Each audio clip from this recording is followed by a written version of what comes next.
In just a moment, the Independent Television News. This is TVS. On Coast to Coast tonight, the Duchess of York involved in a car crash on the M4. And the brother of a victim of the oil rig blast criticised safety procedures. Join us for Coast to Coast at 6. First, the news from ITN.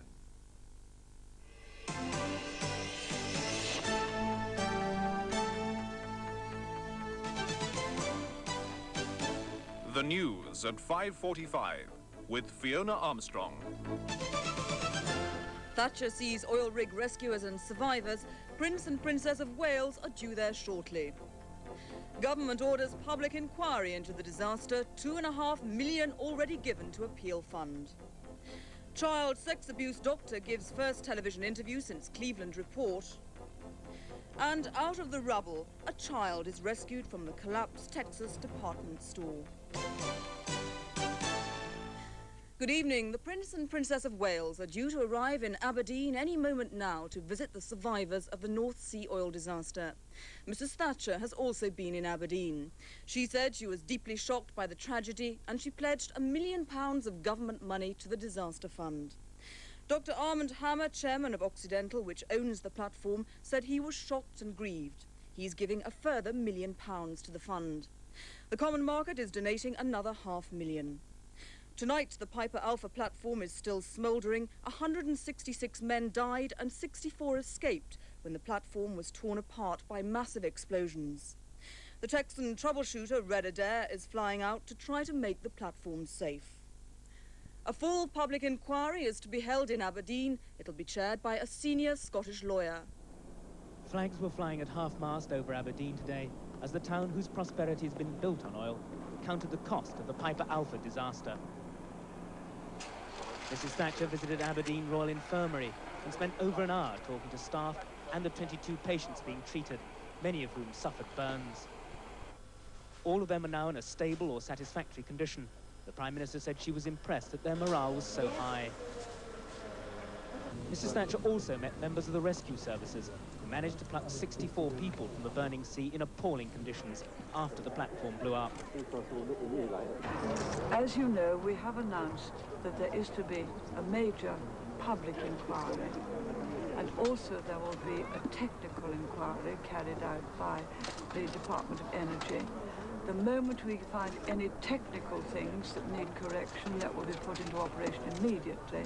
Otherwise, the results of the technical inquiry will go and be dealt with in the big public inquiry. As Occidental's president, Armand Hammer, visited the survivors in hospital, the Prime Minister said the government would match his offer of £1 million for the fund started by Aberdeen's provost. He praised the hospital staff and said there'd be a full inquiry.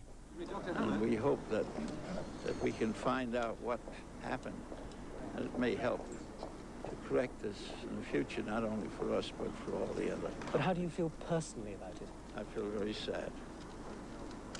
This evening, the Prime Minister met Mr. Hammer to discuss the disaster and look at what can be done to help the victims. Mr. Hammer's already promised £100,000 for each of the victims' families. Mark Webster, ITN, Aberdeen. More harrowing details of the disaster emerged today as survivors told their stories. One man described how he heard desperate screams for help from at least 100 people trapped in their sleeping quarters. One voice cried out, "We're all going to die." Tonight, the search operation continues, but rescue workers have warned they're looking for bodies, not survivors. As Mrs. Thatcher was meeting the survivors of the disaster, fire broke out again with renewed intensity on board the crippled Piper Alpha platform. Only 1/3 of the original structure now survives, the rest has collapsed into the sea. A slick of oil stretches from the site for more than 20 miles. The exclusion zone around the oil rig has now been cut back to just 10 miles, but there's still a danger of more explosions on what remains of the platform. The veteran oil troubleshooter Red Adair is now flying over the site to try and decide how to cap the well. The police coordination centre has been jammed with calls from relatives anxious to hear any news. The local council has set up a helpline for the victims' families. A team of social workers is manning the office round the clock to try and help them cope with their distress and the shock. They can't officially say, whether he's alive or dead. the main shock for people comes sometime after the initial event, and it's the same kind of shock and confusion, I think, that comes with any sudden bereavement. It's just multiplied by the scale of the tragedy. Local clergymen have been at the bedsides of the injured, giving what comfort they could. As each helicopter landed and the ambulance came to the door here, they were peering over the window to try and see if they could recognise a face and hoped it was a face that they knew and a face that they loved. But the number of times that happened was very few. And then when the time passed before the next helicopter, the hope just went less and less. And we were finding folk coming up here from Glasgow and Edinburgh and St Andrews and Falkirk and so on, trying to get on the emergency numbers, and they just couldn't get through, and so they came up here. I think they knew before they came that the hope was very poor, because they were saying things like, he would have phoned, I know he would have phoned, and they hadn't had a phone call. But they just came just maybe to be with the other folk who were in the problem as well, and it was marvellous the way they all supported each other. Today I've been seeing some of the patients. They're marvellous. They're just so glad to be alive. More than 100 contract workers on 3 BP platforms in the West Seoul area have resigned in protest over safety and working conditions. Some were flown back by helicopter to Hull this afternoon after hearing about the Piper Alpha disaster yesterday. BP denies safety as an issue, but the men say improvements are urgently needed. What happened yesterday, because you're talking about 160 men lost their lives. We don't know the exact reason why them boys have lost their lives, but the lads feel that something has to be done. Safety experts say the latest oil platform designs could have helped save lives in the Piper Alpha disaster, and they're calling for the introduction of escape chutes similar to those used on Norwegian rigs. This 10-storey giant is one of the latest and most sophisticated platforms in the North Sea. It's an example of the kind of design that experts say might have reduced the toll in a disaster like that on Piper Alpha. The explosion on the 12-year-old Alpha platform was probably in the gas compressor unit. That unit is very close to the accommodation on older designs like Alpha. On newer platforms, such as this giant Norwegian rig, the accommodation is deliberately sited at one end of a long, thin structure, well away from potentially hazardous production equipment and separated from it by other modules and a series of fire doors. The way that platform, the Gullfax platform, is designed with a much greater distance between the living quarter and the dangerous processing and drilling area, and with fireproof and explosion-proof walls between, the extent of the disaster could have been lesser. Survivors from Piper Alpha complained that having to jump off the blazing platform was in itself dangerous. There were quite a few who were hitting objects on the way down. There was a lot of debris in flames falling into the water. It was just carnage. Experts are asking why British platforms aren't installing fireproof escape chutes as they are in Norway. If they'd have been on Piper Alpha, the disaster might not have claimed so many lives.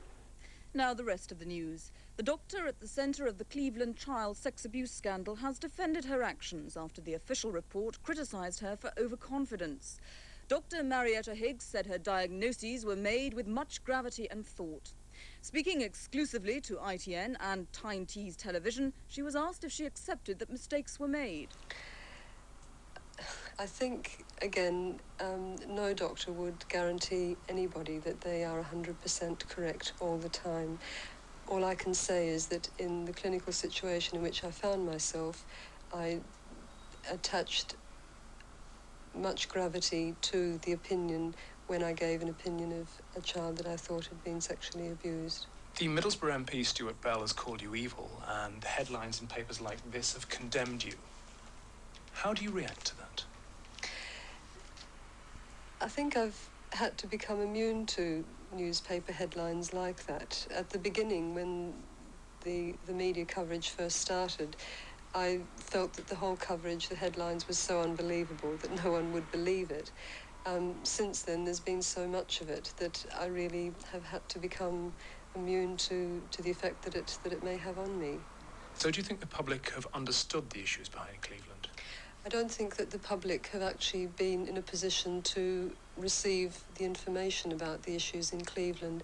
There has certainly been a lot of publicity about the outrage against professionals, against what has happened to families, to parents.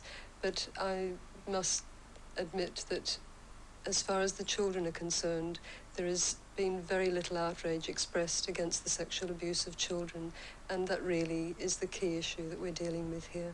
Looking back, do you have any regrets? I do. The main regret that I have was our inability to manage the problem in a supportive and structured way that one would have wished to have done so in the 2 very busy months in the middle of last year when there were large numbers of children being diagnosed as sexually abused. Subsequent to that, I think that the management has improved greatly, but that really started to occur shortly after the whole problem, the whole crisis in Cleveland had escalated up into the media and became public knowledge and public property. More of that exclusive interview can be seen by viewers in the Tyne Tees region on Northern Life after this programme. A key prosecution witness in the Sharpeville 6 case in South Africa has told ITN he was tortured into giving evidence. The 6 are due to hang for the crime of common purpose with the murder of a black local politician. A final ruling on their appeal for clemency is expected in the next few days. 2 of the state witnesses who gave evidence against the Sharpeville 6. On the left, Johannes Mangwali, whose evidence was rejected after the defense proved he was lying. The reason he lied, he now claims, was because he'd been tortured by police. The other man here is Joseph Minetti, who, in an affidavit placed before the court recently, made similar claims. Unlike Mangwali, Minetti's evidence placing 2 of the Sharpeville 6 on the scene of the murder had been accepted by the trial judge. Racked with guilt, Minetti has written a letter to President Botha outlining how he allegedly was forced to lie. I would like to tell you, my dear President, that what I have told the court were not my words, because the police had written my statements on my behalf and without my presence.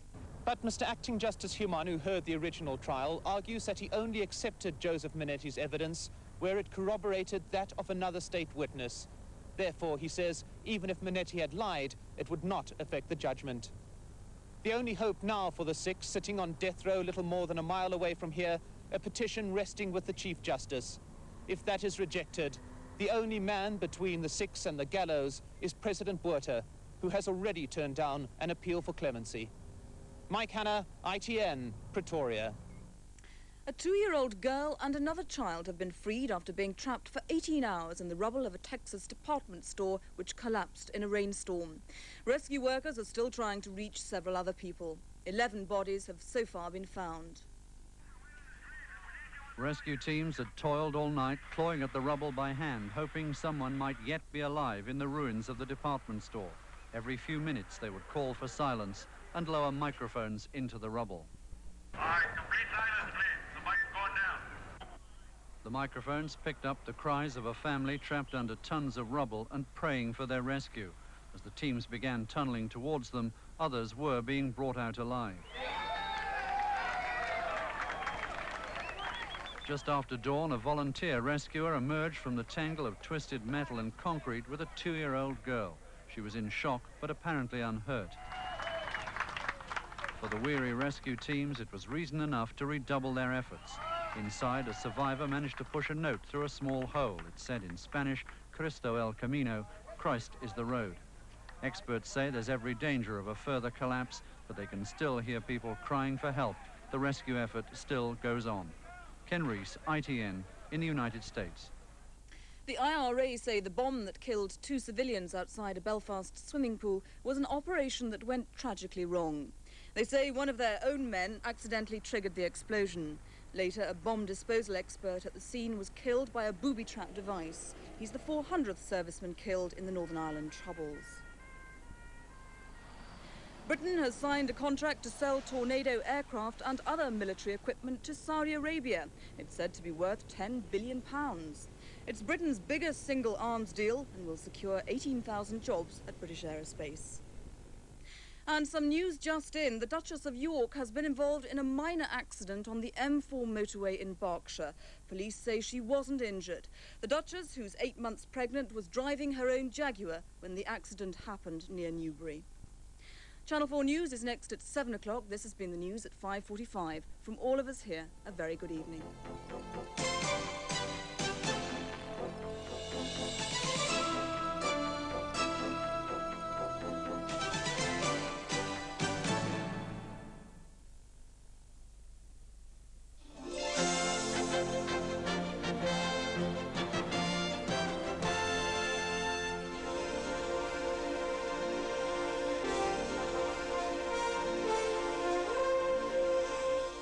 Tonight, the explosion victim who criticised oil rig safety standards.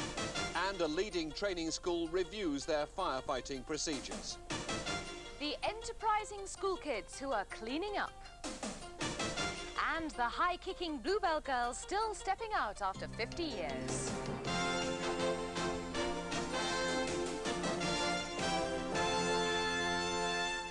Good evening. First tonight, the Duchess of York has been involved in a crash on the M4 motorway in Berkshire. The Duchess, whose baby is due next month, was not hurt in the accident, which happened an hour ago. Police say the Jaguar she was driving collided with another car on a contraflow section at junction 12 near Newbury.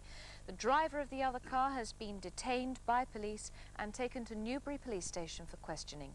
The Duchess of York's stepmother, Susan Ferguson, says she's urgently awaiting news about the accident. Police say the Duchess has now continued on to her next engagement. If we have any more details, we'll bring them to you later in the programme. Fred. A Berkshire man who died in the Piper Alpha blast had often attacked safety standards aboard his rig.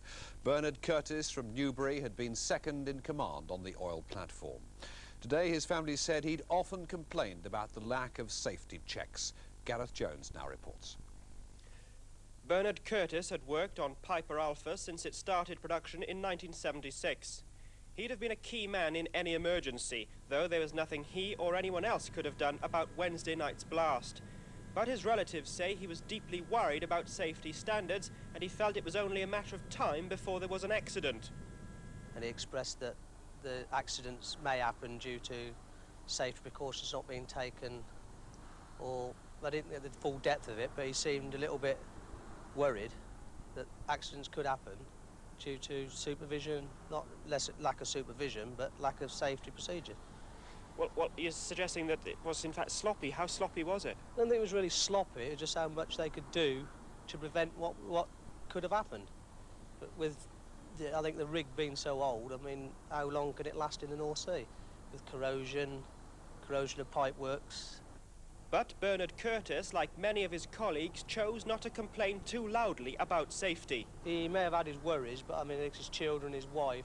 I don't think he'd go home to worry them unnecessarily what risks they were taking. Mr. Curtis's family still haven't given up hope of him being found alive, but concede time is running out. Gareth Jones, Coast to Coast, Newbury. A second victim from the south was also named. He's Stanley MacLeod from Blackfield near Southampton, who worked for Stena offshore. Meanwhile, one of the lucky ones was diving technician John Wood. He escaped from Piper Alpha without a scratch. This afternoon, he arrived back home in Portsmouth, where he described his experiences after he escaped from the burning rig. We looked back and the whole thing was just one big fireball, and explosions and acrid smoke just tunneling up into the atmosphere. And we just felt so awful, you know. We were just all looking at one another, you know, we got away with it. And so we got onto the rescue boats. And we helped some other colleagues on board that had managed to get away from another rescue craft. But they'd been badly burned and the skin was hanging off and screaming. And there's not much we could do for them, but give them blankets and comfort them as best we could. And then this went on for a couple of hours really before the helicopter could take them away and take them for medical treatment.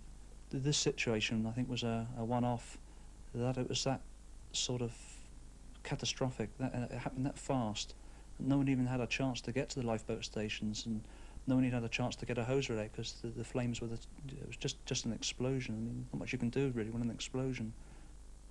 Well, the survival school that trained John Wood and other men aboard the Piper Alpha oil platform said today they'd be looking again at their training methods. But staff at the centre near Southampton said the sheer speed of the Piper Alpha explosion would have given little chance for men to put their safety training into practice.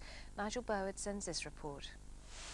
These men are learning to fight the kind of fire that can easily bring disaster to a North Sea oil rig. There are 14 on this course at the Offshore Survival Centre. And today, Hampshire Fire Brigade were in charge of the training. Well, you can see, if that happened in a galley area, that we would be in a lot of trouble. Okay, you can see the smoke. All the trainees have in their minds the horrific picture of the blazing Piper Alpha oil platform. And all were wondering if they can really be trained for that kind of disaster. I mean, the type of disaster that happened on Piper Alpha, we hope, is a 1 in a million chance. But these lads have got instilled into them a discipline so that if there is a fire, they know exactly what to do and what's expected of them.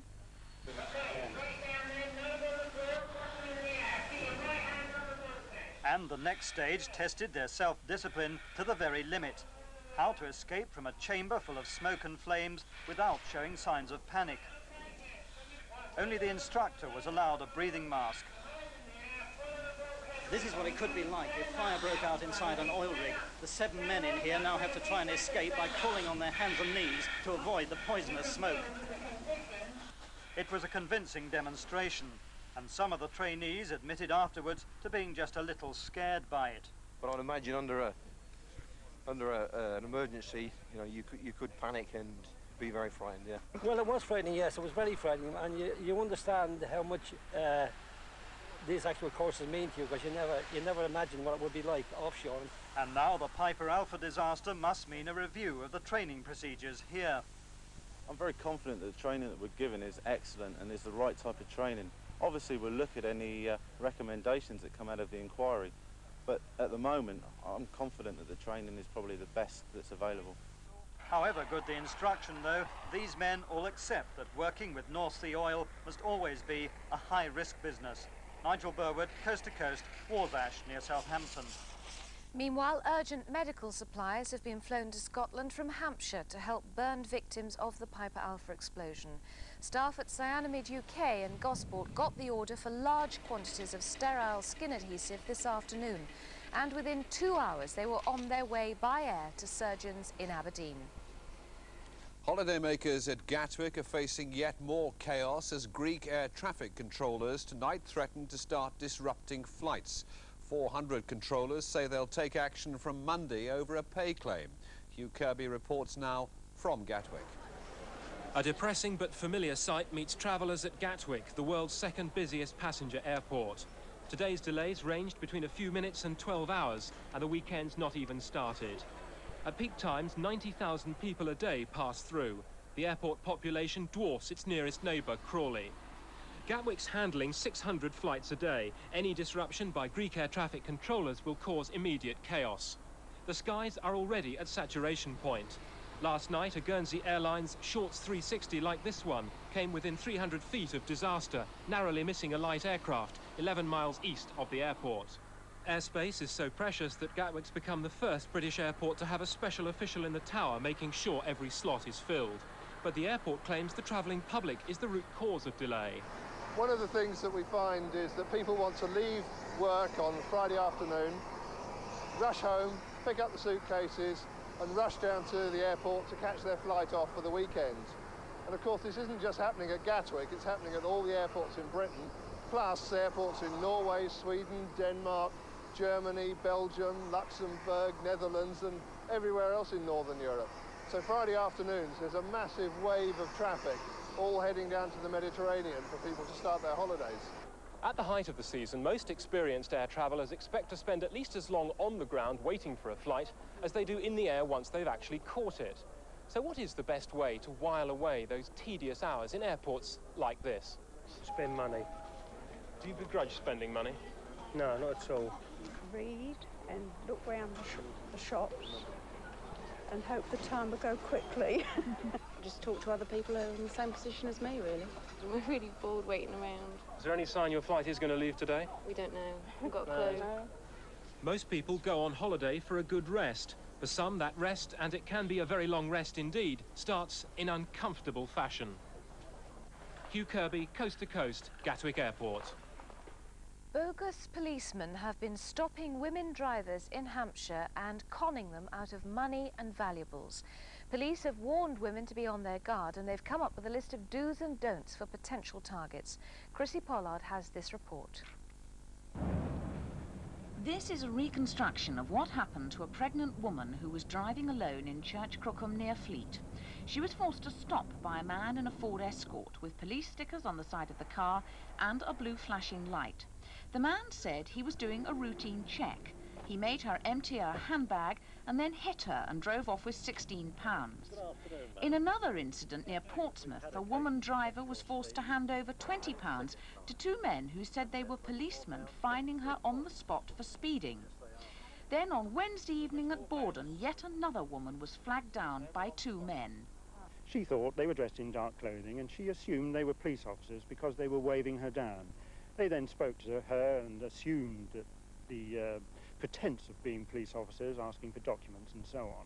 No, I was just stopped by a patrol car. Do you think I behaved in the proper manner when I was stopped? Well, for a start, I don't think you should have wound your window down, other than just enough to be able to converse with them. You shouldn't have got out of your car. Speak to them through the window, and certainly you should always ask to see the officer's warrant card if you've got any doubt that he is a genuine police officer.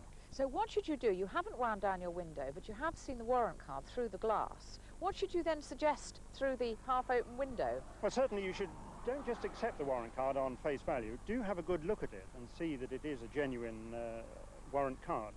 And then, if you're still unhappy in your mind, you can always suggest to that officer that you drive somewhere else under his escort to a safer place where you would be happier to have conversation with him.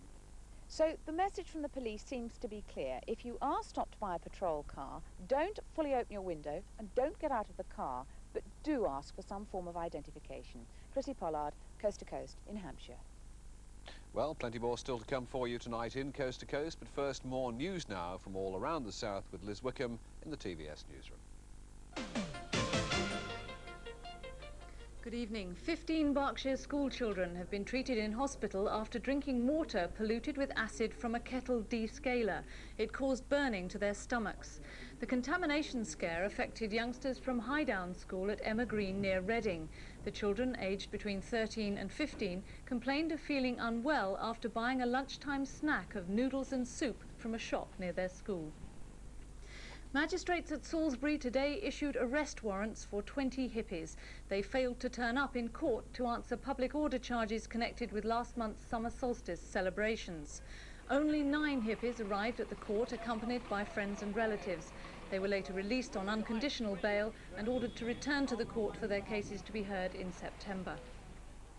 A man was killed this afternoon when his Mercedes crashed on the M3 in Hampshire. It collided with the concrete supports of a footbridge near the junction to Hook. The driver hasn't yet been named. House hunters have been queuing to buy former Royal Navy homes put on the market at Gosport in Hampshire. More than 100 are for sale on the Rowner estate. Prices range from £37,000 to £44,000. Eastleigh MP David Price dug the first turf of the new Whitbread Brewery headquarters near Fareham in Hampshire today. It'll be open in a year's time with jobs for more than 300 people. And that's it. There'll be more from the TVS newsroom at 10:30 tonight. Now back to Fern in the Coast to Coast studio. Thank you, Liz. Now for the latest of our reports on the Russian youngsters who are on a unique exchange visit here in the south. Tonight, Mike Fuller finds out what they think of denim jeans and joins them as they tour historic Canterbury.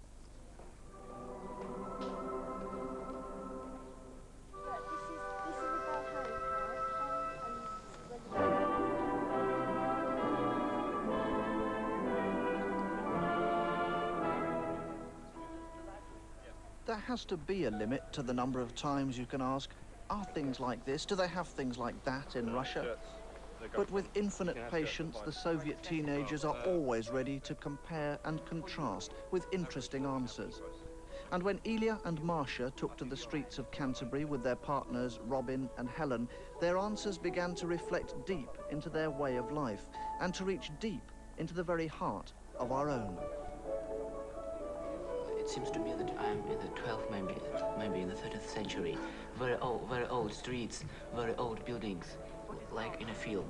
And you know that Canterbury, there is no industry in Canterbury. It's just no industry at all. Yeah, it's quite it's unusual. New thing for me. Yeah, it's unusual. It's just because the only industry we have is for tourists. You see, we make money that way, and the shops are successful for that reason. Oh, and maybe that's why a lot of shops. Yeah, that's why there's so many shops. Oh, very nice. Well, these are not exactly complex.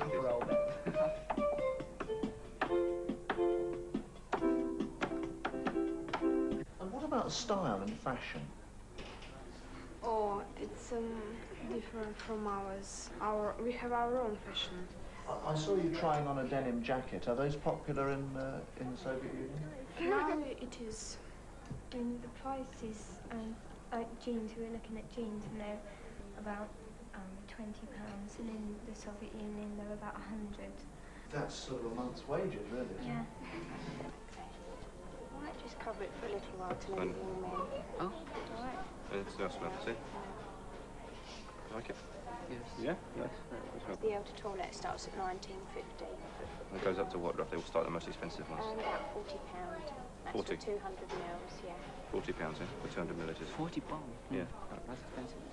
Frankly speaking, for me, it's maybe very difficult to live in this system. And the attitude of people differs a lot from ours. Things are not the main thing for us, really. Not the main thing. Yeah. The main purpose, I think, is to help our government.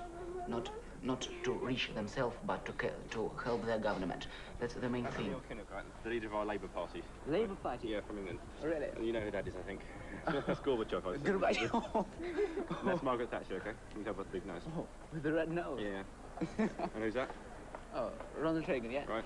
And that's David Owen, or Steele, one of the two. I always get confused between David Owen. And why together? Because we have a program called Spitting Image, which is, it makes freedom. I think the same. In our country and in your country, you can go anywhere you like, to see what you like, to buy what you like, if you have money, of course. All the restrictions in Russia are now being stopped as well, so that's what you were saying. And when people do start to travel from the Soviet Union and do see what life is like in the West, do you think that will spoil them? I think no. We see a great choice of things in your shops. Great choice of things, and you have every possibility to buy anything like. Great choice, and of course we want such choice in our country. Is the main thing to develop our economy, to develop the quality of our things. It's the main task for us now. Because everything in our country do for the better of our people. Yes, and I hope that it will be soon. In less than a week, they've collected a wealth of ideas and views of Western values. But unlike British tourists abroad, the only Western goods they will have to take back are presents from their hosts. The Soviet Union allowed them to take just 5 rubles each, spending money for the 10-day trip. 5 rubles, £5, could go on a round of coffees in the affluent south. Meanwhile, a bunch of sixth formers from Sussex have been showing some pretty capitalist tendencies themselves. You see, their school couldn't find any cleaners prepared to work for the going rate of £2.45 an hour. So the youngsters decided to take on the jobs themselves. Rob Widows reports. What I'd really like us to look at today is These must be the best educated cleaners in the county. When the bell goes, the students put down their pens and pick up their mops and buckets. Caretaker Jim Ward's in charge of the motley crew. You and you in science block. You can do the bolts in the foyer. And he has had his problems. One or two. But then you keep jivvying them along a bit and they're all right. You kick them up the arse a couple of times. I can't say that, can I? In the college library is where the academic meets the artisan. Headmaster David Arnold gives his young cleaners 9 out of 10. Some boys do it better, some girls do it better. If they don't do it well, the caretaker gets rid of them. Least popular job is cleaning what the lads refer to as the bogs. Today, the short straw went to maths and physics student Matthew Sando. It's just a case of who gets the students' toilets and who gets the teachers' toilets, really. And unfortunately today I've been allocated to these ones, which are the best of the lot. Which would you rather clean, teachers' toilets or students' toilets? The teachers' toilets, definitely. Why is that? They're used less frequently, and also the teachers have a bit more respect for the toilets. Do they? With unemployment at less than 2% in the Horsham area, there's no lack of opportunities for school leavers, and it seems no lack of work experience at school itself. Rob Widow's Can you get out of the way, please? I'm trying to work here. Oh, sorry. Why don't you give him a roll? There you go.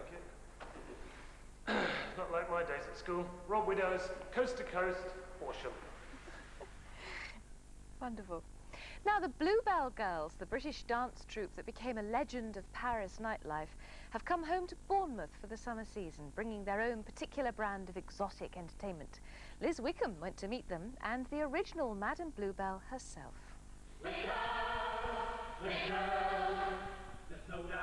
You can be absolutely certain this is not hot gossip. But the glitzy posturing with the stick-on smiles, reminiscent of the 50s television toppers, continues to pack in the package tourists in the Paris Lido, and doubtless will do the same at Bournemouth. There's something about those 6-foot look-but-don't-touch ladies that still appeals. I'm known, no, not particularly here in Britain, but I'm known all over the continent for elegance and class. I want my people, my Bluebells, to be ladies, and that's what I was. You can't go and roll on your head and do that kind of thing if you want to represent elegance. Are you strict with your girls? Very strict, yes, but not inhuman. Well, when the Bluebells, when the girls join me, they know by my reputation that they have to be extremely careful, and it's not exaggerated, I don't mean. For example, I don't mind if they get married. Even get married, but in fact these career girls aren't interested. Yes, but we kept very busy and we really enjoy our work so much that it sort of takes a back seat really to our careers. What's the retirement age for a Bluebell? Age? Yeah. Well, the retirement age, I've never had anybody, I've never retired anybody, no. They begin, I can take them at 16 and a half. If, for example, they are good, and they are capable, when I say good, I mean capable of being the head of anything, then with my touring groups, I send those what we call